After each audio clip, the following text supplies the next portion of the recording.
वल्क़लमि वमा यस्तूरून। नाज़रीन अस्सलामु अलैकुम वरहमतुल्लाहि वबरकातुहू। सीधी बात की ताज़ा तरीन खबरों में आपका इस्तकबाल है। आइए सबसे पहले आज की सुर्खियों पर नजर करते हैं।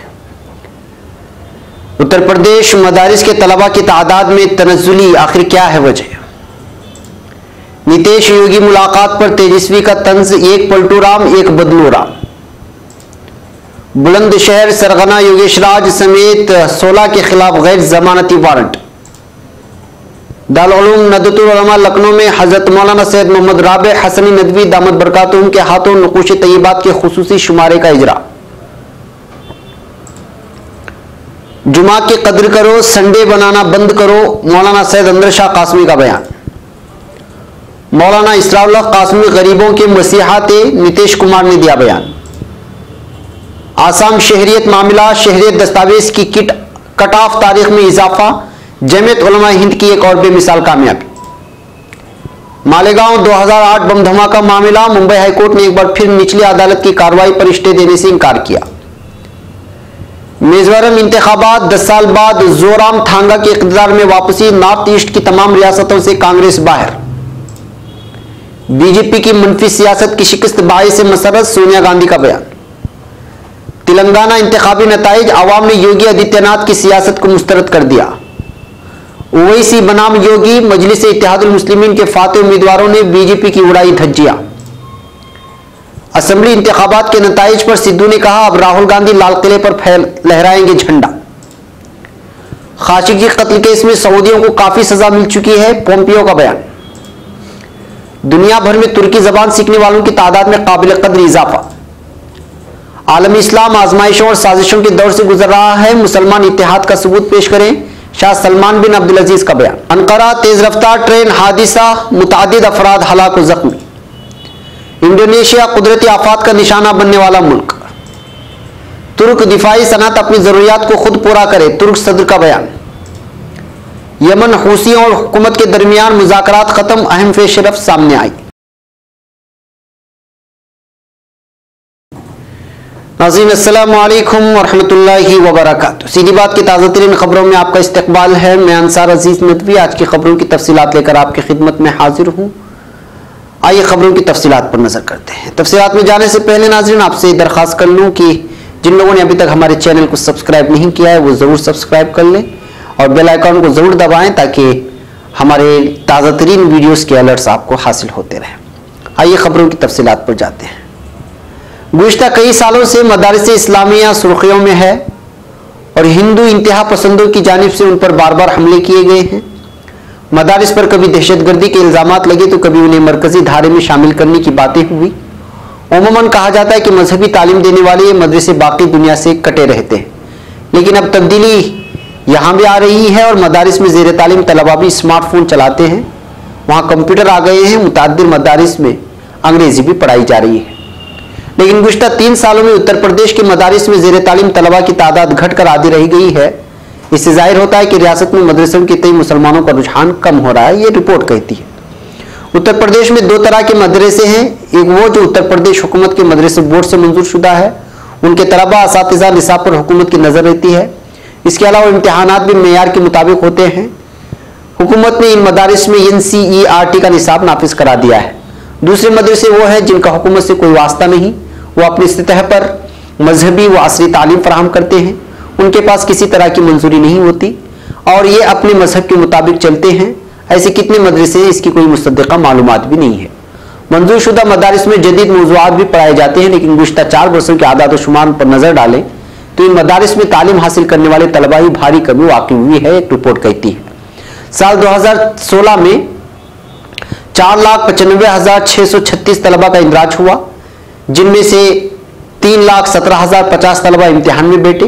उसके बाद साल 2017 में इंदराज कराने वाले तलबा की तादाद कम हो गई और कुल 3,70,752 तलबा ने फॉर्म भरे और कुल 2,89,014 तलबा इम्तिहान में बैठे। इसके बाद 2018 में तलबा की तादाद में मजीद तनज़्ज़ुली हुई और कुल 2,70,755 तलबा ने इंदराज कराया और कुल 2,20,804 तलबा इम्तिहान में बैठे। हालांकि ये हालात ये हैं कि 2019 में होने वाले इम्तिहानात में कुल 1,63,365 तलबा ने इंदराज कराया है। इसका मतलब यह है कि साल 2016 से साल 2019 आते आते 3,32,271 तलबा कम हो गए हैं। तलबा की गिरती तादाद के पेश नजर बोर्ड ने फॉर्म जमा करने की आखिरी तारीख में 4 दिन की तोसी भी कर दी है।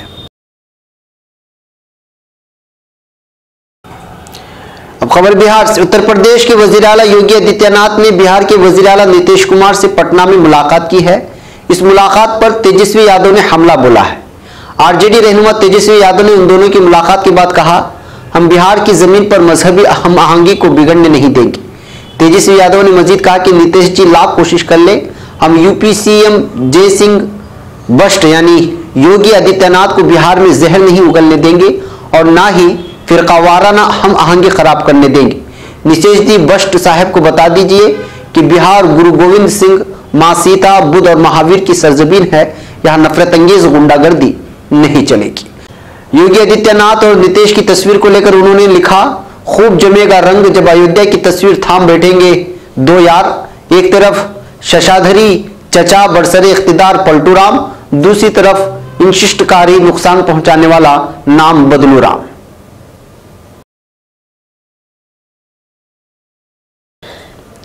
अब खबर बुलंदशहर से। उत्तर प्रदेश के बुलंदशहर में हाल ही में भड़के तशद्दुद के मामले में फरार चल रहे मुलजिमान पर पुलिस ने शिकंजा कसना शुरू कर दिया है। हालांकि तशद्दुद की क़ियादत करने वाले सरगना योगेश राज समेत 16 नामजद मुलजिमान अब भी पुलिस की गिरफ्त से बाहर हैं।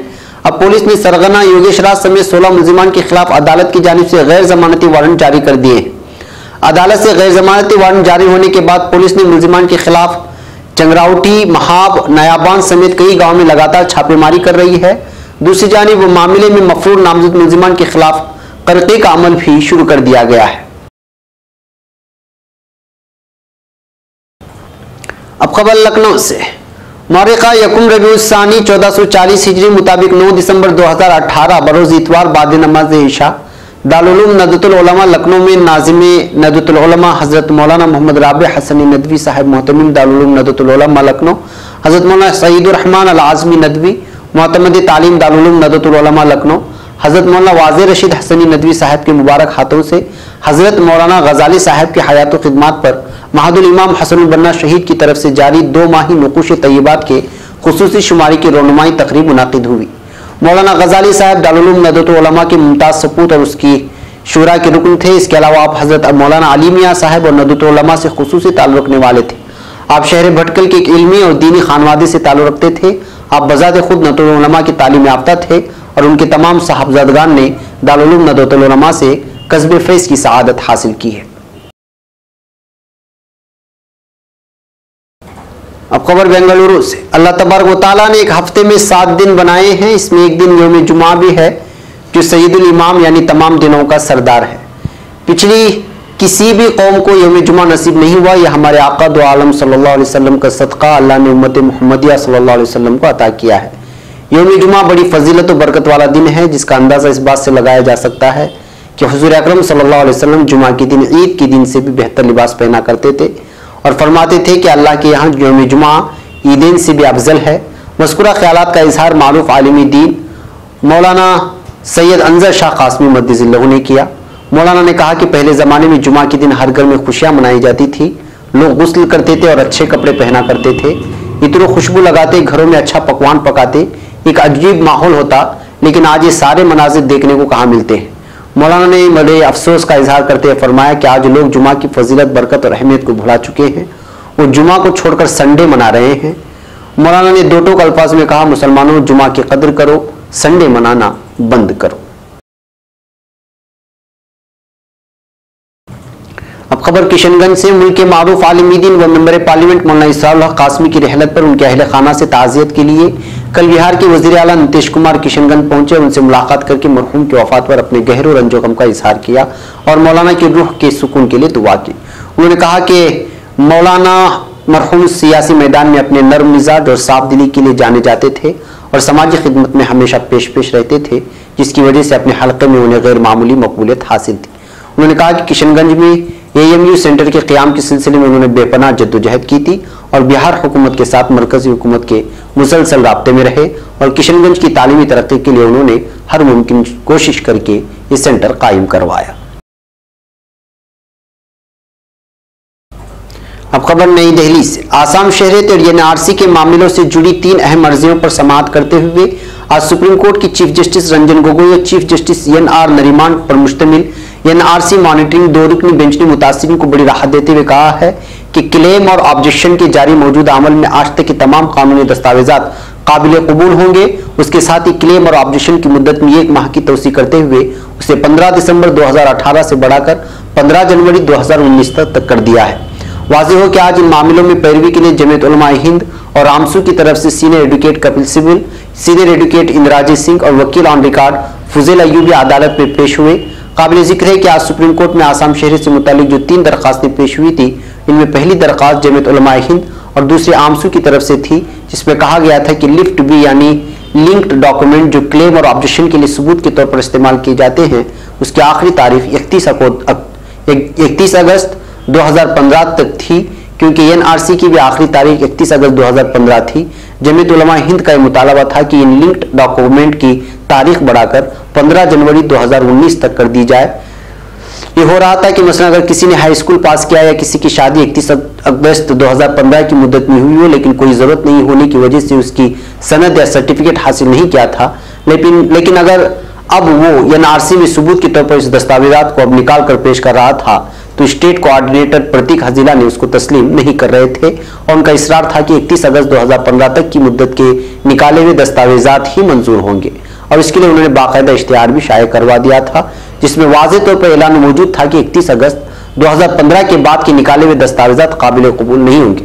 इसके खिलाफ जमीयत उलमा और आमसू ने 27 नवंबर 2018 को सुप्रीम कोर्ट में अर्जी दाखिल की थी, जिसमें अदालत से दरख्वास्त की गई थी कि 31 अगस्त 2015 के बाद के निकाले हुए दस्तावेजात भी कबूल किए जाने चाहिए, जिसको अदालत ने कबूल कर लिया है। अब खबर मुंबई से। मुंबई हाईकोर्ट ने आज यहां एक बार फिर मालेगांव 2008 बम धमाका मामले में माखूज भगवा मुलजिमीन बिलखुसूस कर्नल पुरोहित व साध्वी प्रज्ञा सिंह ठाकर की निचली अदालत की कार्रवाई पर स्टे और उनकी अपीलों पर जल्द समाअत करने से माजरत कर ली है। इसी दरमियान जमीयत उलमा महाराष्ट्र की जानिब से मुतासिरीन की नुमाइंदगी करने वाली मुदाखलतकार के अजदास को समाअत के लिए कबूल कर लिया है।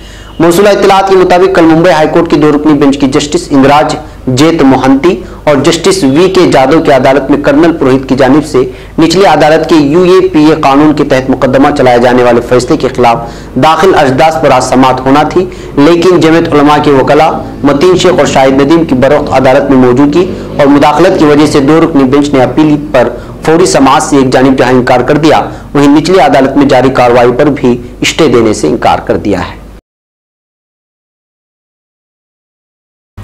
अब खबर नई दिल्ली से।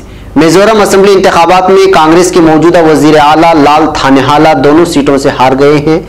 लाल थानेवाला पिछले 10 साल से मिजोरम के वजीर आला थे। मिजोरम असेंबली की 40 सीटों में 26 पर मेजू नेशनल फ्रंट यानी एमएनएफ ने जीत दर्ज कर ली है। एमएनएफ की तरफ से अब तक की सबसे बड़ी जीत है। इससे पहले पार्टी ने इतनी बड़ी सीटें नहीं जीती थी। वहीं कांग्रेस को 5 सीटें मिली हैं, 1 सीट पर बीजेपी और 8 सीटों पर आजाद उम्मीदवारों ने जीत दर्ज की है। जोराम पीपल्स मूवमेंट जेडपीएम ने 5 सीटें जीती। कांग्रेस को इंतखाबात में हार का सामना करना पड़ा। मिजोरम इंतखाबात के नताइज आने के साथ ही नॉर्थ ईस्ट की 7 रियासतों में कांग्रेस इस वक्त इख्तिदार से बाहर हो गई है। अब खबर नई दिल्ली से। तरक्की पसंद इत्तेहाद यानी यूपीए की सदर सोनिया गांधी ने 3 रियासतों के असेंबली इंतखाबात में कांग्रेस की जीत का खैर मकदम करते हुए कहा है कि उन्हें इस बात की खुशी है कि छत्तीसगढ़, मध्य प्रदेश और राजस्थान असेंबली इंतखाबात में भारतीय जनता पार्टी की मनफी सियासत की शिकस्त हुई है। सोनिया गांधी ने बुध को पार्लियामेंट के अहाते में नामनिगारों के सवालों के जवाब में कहा, यकीनी तौर पर बहुत खुश हूं कि कांग्रेस ने इन असेंबली इंतखाबात में जीत हासिल करके बीजेपी की मनफी सियासत को शिकस्त दी है। कांग्रेस की साबिक सदर ने कहा कि पार्टी को अब लोगों के मसाइल के हल निकालकर उनकी खिदमत करनी है और मुल्क की तरक्की के लिए मुअस्सर अंदाज में इकदाम करना है। अब खबर तेलंगाना से। तेलंगाना इंतखाबात के नताइज में रियासत के आवाम ने उत्तर प्रदेश के वजीर आला योगी आदित्यनाथ की सियासत को मुस्तरद कर दिया है, जिन्होंने वादा किया था कि रियासत में बीजेपी के इख्तिदार में आने पर जिला करीमनगर का नाम तब्दील करते हुए करीमपुरम और हैदराबाद का नाम तब्दील करते हुए भाग्यनगर रखा जाएगा। बीजेपी को तेलंगाना असेंबली इंतखाबात के नताइज में शर्मनाक शिकस्त का सामना करना पड़ा। तहलील शुदा असेंबली में उसके अरकान 5 थे, ताहम नताइज के सामने आने के बाद उसका सिर्फ एक ही रुकन असेंबली मुंतखब हो चुका है। आवाम ने इन नताइज के जरिए बीजेपी को शर्मनाक शिकस्त से दो चार किया और आदित्यनाथ की तकारीर को भी मुस्तरद कर दिया है।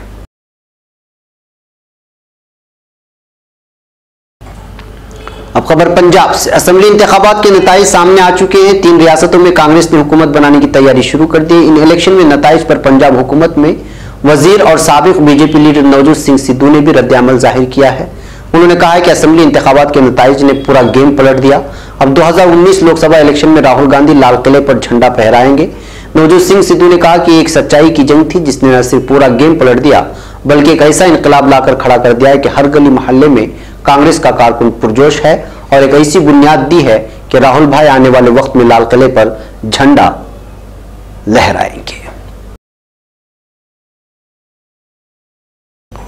अब खबर अमेरिका से। अमेरिकी वजीर खारिजा माइक पोम्पियो ने कहा है कि जमाल खाशोगी कत्ल केस के शिबे में 21 सऊदी शख्सियात के खिलाफ पाबंदियां काफी हैं। पोम्पियो ने फॉक्स एंड फ्रेंड्स नामी टीवी प्रोग्राम में कहा कि सऊदी हुकूमत ने पहले ही उसकी सजा भुगत चुकी है और हमारे ख्याल में ये उनके लिए काफी है। वजीर खारिजा ने कहा कि इस कत्ल में मुलवस बाद शख्सियात मुलवस हैं और हम नहीं चाहते कि कत्ल की इस वारदात पर पर्दे डाले जाएं, मगर यह भी नहीं भूलना चाहिए कि ईरान मशरिक़ वस्ता में तेजी से अपनी इजारादारी कायम कर रहा है। अब खबर तुर्की से। तुर्क इदारा बराए लिसान के सरबराह प्रोफेसर डॉक्टर गेरवर गिल सेवन का कहना है कि तुर्की जबान अब तुर्क ड्रामों की बदौलत दुनिया भर में मकबूल आम बन चुकी है और तुर्की जबान को सीखने का इश्तियाक रखने वालों की तादाद में काफी इजाफा देखने में आ रहा है। गुलसेवन ने अंतालिया में मुनक्किदा एक प्रेस कॉन्फ्रेंस में इंकिशाफ किया कि दुनिया भर में इंसानों की दिलचस्पी के हामिल जबानों में से एक तुर्की जबान भी है। कई मुल्कों में तुर्किश लैंग्वेज इंस्टीट्यूट सरगर्म अमल होने की वजाहत करने वाले गुलसेवन का कहना था कि तुर्की जबान सीखने की मांग में दिन ब दिन इजाफा हो रहा है, जो कि तुर्की के ड्रामों और फिल्मों की दुनिया भर में मकबूलियत का मरहून मिन्नत है।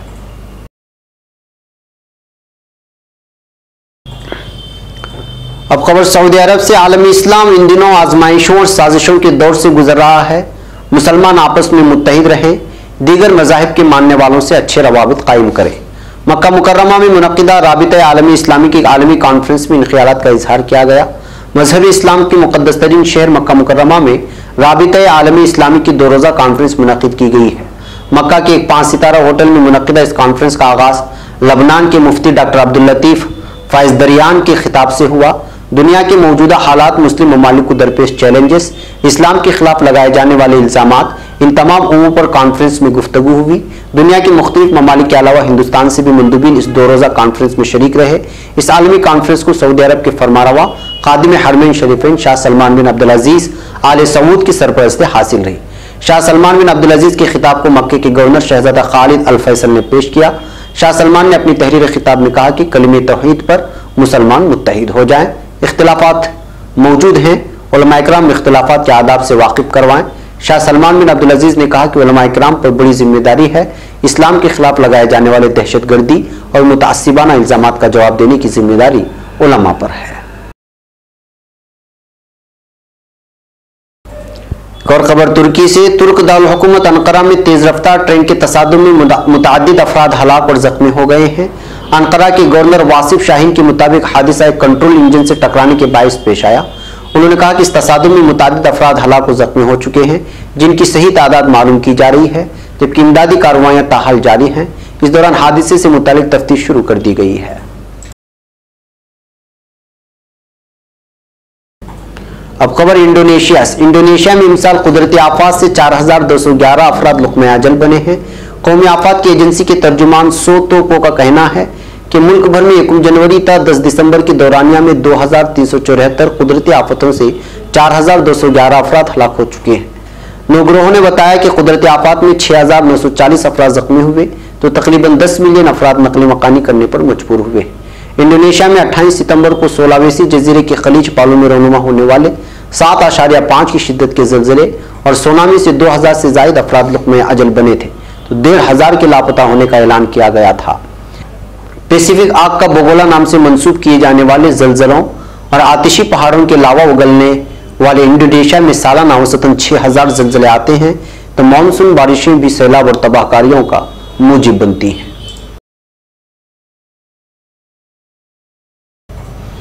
एक और खबर तुर्की से। सदर रजब तैयब एर्दोगान का कहना है कि तुर्की दिफाई सनअत के शोबे में तमाम तर स्ट्रेटेजिक जरूरियात को बजाते खुद पूरा कर सकता है। बेशतप्पे मिल्लत कांग्रेस व मरकज सकाफत में मुनक़िदा तुर्क दिफाई सनअत सरबराही इजलास से खिताब करते हुए सदर ने कहा कि गुज़श्ता 16 वर्षों में मुख्तलिफ इक़दाम के जरिए हमने मुल्क को एक इंतहाई अहम सतह पर लाने में कामयाबी हासिल की है। दिफाई सनअत की अहमियत की जानिब इशारा देने वाले जनाब एर्दोगान का कहना था कि महज कुदरती वसाइल या फिर तिजारत पर मबनी मंडी का मालिक बनना दिफाई सनअत में किसी नुमाया सतह तक पहुंचने की आज़ादी को जमानत में हरगिज़ नहीं लेता। तुर्की की दिफाई सनअत में उमूर पर अपने जायजे पेश करते हुए सदर तुर्की ने कहा था कि अब तक की कार्रवाइयों को वार्म अप और वर्जिश की निगाह से देखते हैं। इंशाअल्लाह अब के बाद हम अपनी इस दौड़ को मुख्तलिफ शक्लों में जारी व सारी रखेंगे। दिफाई सनअत के शोबे में $60 अरब की लागत आने वाले 650 मंसूबों पर काम हो रहा है। अब खबर यमन से। यमन में बरसरे पैकार हूसियों और यमन की आईनी हुकूमत के दरमियान स्वीडन में होने वाले अमन मुज़ाकरात इख्तिताम पजीर हो गए हैं। दोनों फरीक़ैन ने 3 नुकात पर इत्तेफाक राय कर लिया है। तफसीलात के मुताबिक अक़वाम मुत्तहिदा के खुसूसी सफ़ीर बराए यमन मार्टिन ग्रिफ़िथ्स की सरबराही में यमनी हुकूमत का एक वफ्द 5 दिसंबर को स्वीडन पहुंचा था, जबकि हूसी मलेशिया का वफ्द पहले ही यमन में मौजूद था। अरब मीडिया का कहना है कि मुज़ाकरात के दौरान जिन नुकात पर दोनों फरीकों ने इत्तेफाक राय किया है उनमें पहला सना एयरपोर्ट को अदन और सीवन से कंट्रोल किया जाएगा, दूसरा नुक्ता कैदियों के बाहमी तबादला, जबकि तीसरा नुक्ता माईशत और मरकजी बैंक की सूरत हाल को बेहतर करना है।